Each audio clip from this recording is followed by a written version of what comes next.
Hey guys, Ty from Breaker Culture. I hope you're having a great week. Today we're back with episode 2 of Crazy Card Charts. If you didn't get a chance to watch the first episode, the idea is very simple, right? All we're doing is taking 2 or 3 different visualizations of data, card data, each and every week to help you get a better viewpoint of something else that's happened in the hobby, right? We break down tons of data behind the scenes for folks and for our group on the Breaker Culture side, and now doing it through the Bench Clear Media side, and we want to give you that perspective into some of the crazy charts that I see every week.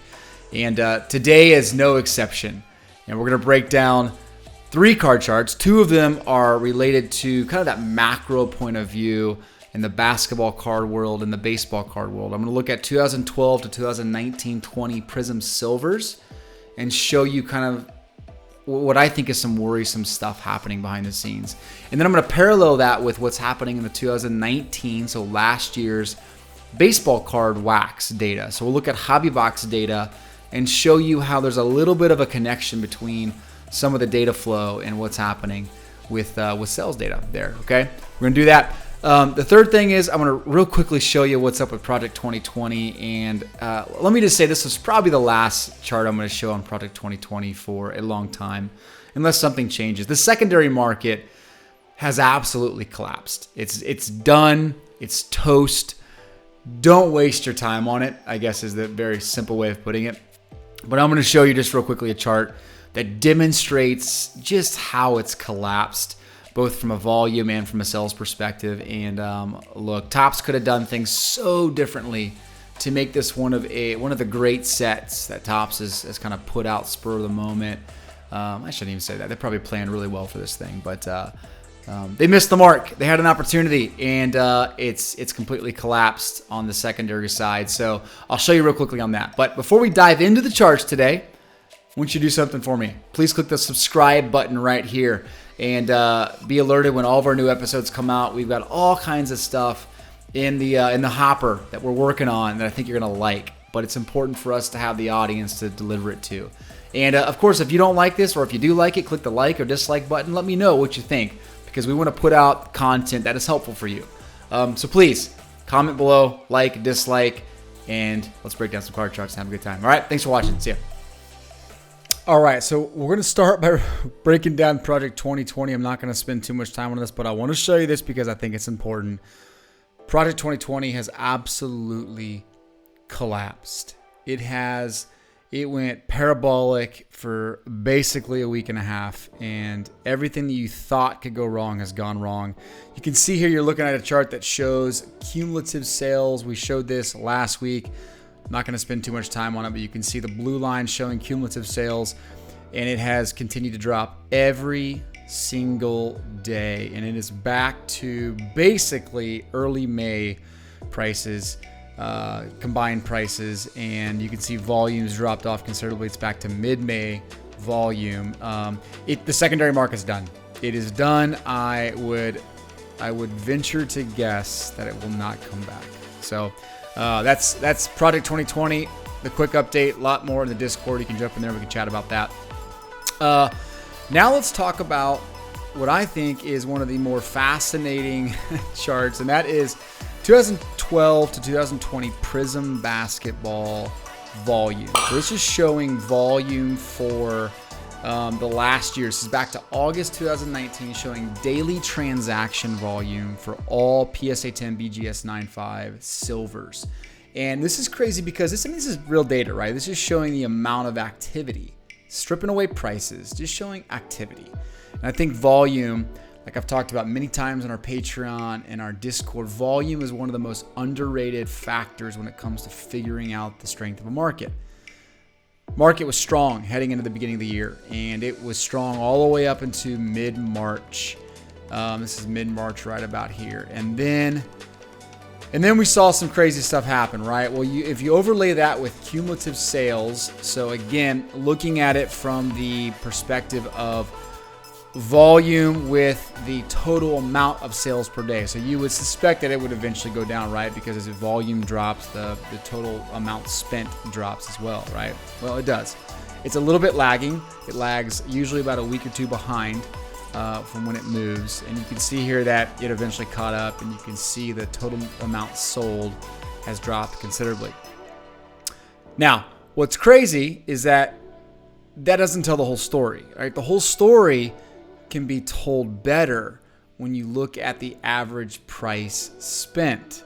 And here's what's crazy with this, right? You're looking at the average amount spent per card, PSA 10, BGS 9.5 for the Prizm Silvers from 2012 to 2019-20. So basically all Prizm Silvers. The only Prizm Silver not included is the GIANNS. The GIANNS is going to be the base, the non-silver. So you can see here, what the market is telling us is very clear. It's telling us that around mid-March, right, when we were peaking at volume, we saw prices peaking as well. And prices on average per card kind of remained the same. And as they remained the same, volume dropped off. And it continued dropping off. In fact, it shot up a little bit, almost an 8 or 9% in middle of May. And you can see volume continues to drop. And this is not a supply issue. I want to be clear with that. Supply is not the problem. There's plenty of cards in the market. There's more cards on the market now than there was back in August 2019. But volume, in terms of volume sold, is continuing to drop. And I think it's telling us something very, very clear. It's telling us that the market doesn't want to pay these high prices. It's too expensive.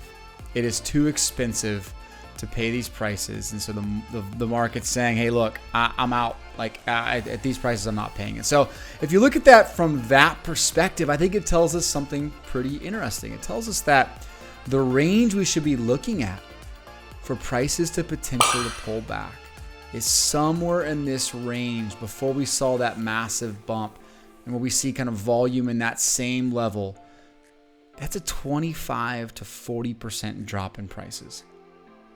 That's fair. I think that's a very fair assessment of where we could see prices as a whole pull back. Now, obviously, certain players are going to go up, certain players are going to hold their value, and there's going to be a lot of players that pull back. But as the market pulls back as a whole, I think you want to be very, very aware of what's kind of happening from a macro point of view. Okay, so that's Prizm Silver, one of the most exciting and key drivers of our entire sports card market. And then lastly, I want to look at it from a baseball perspective. Now, this is 2019 baseball hobby boxes. Now, this is the orange is volume, so that's the number of boxes sold per day. And so you can see that moving average. And then the blue line is the total amount, cumulative sold per day as well, right? So this last day we had $1,100 in boxes sold. Back in our peak in mid-May, we were selling about $2,000 in boxes, hobby boxes from 2019 per day on eBay. And very correlated, right? Just like the NBA silver stuff, it's very correlated in terms of cumulative sales per day and volume. When we overlay that with box prices on average, you can see it kind of tells a very similar story with NBA. And that is the 2019 boxes dipped a little bit here, but they shot up. And as the averages shot up, volume shot down. Now, look, this is not anywhere near what we saw with NBA card prices, right? Even this dip here to 130, we're up to 147. We really shot up to 165.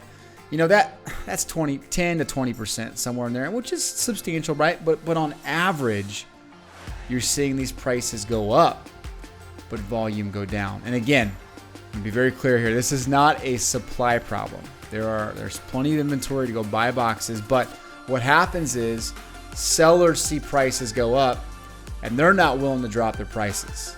And as prices go up and the buy it nows go up here, right? The fixed price listings go up here.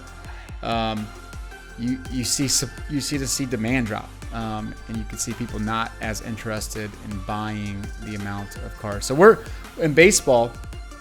We are back to basically winter prices. And look, I get there is a lot of external stuff going on with baseball, but this is really fascinating because this is a proven product. This is a proven set of products. You got 20-something products factored into this, and the market's basically saying we're not interested in increasing our volume, our demand for this until prices potentially pull back. So that's what I got for you today. This is a very macro point of view. I want to help you understand kind of what's taking place in all sports, but when you really look at it from the baseball and the basketball perspective, and we're going to break down some football stuff next week, you can just see that we're reaching a point now where it's just getting out of hand, and demand, which you can't see when you look at it when you go click on prices, you can't see it.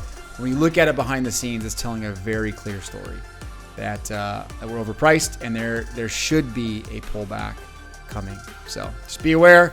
Hope that helps. Have yourself an amazing week.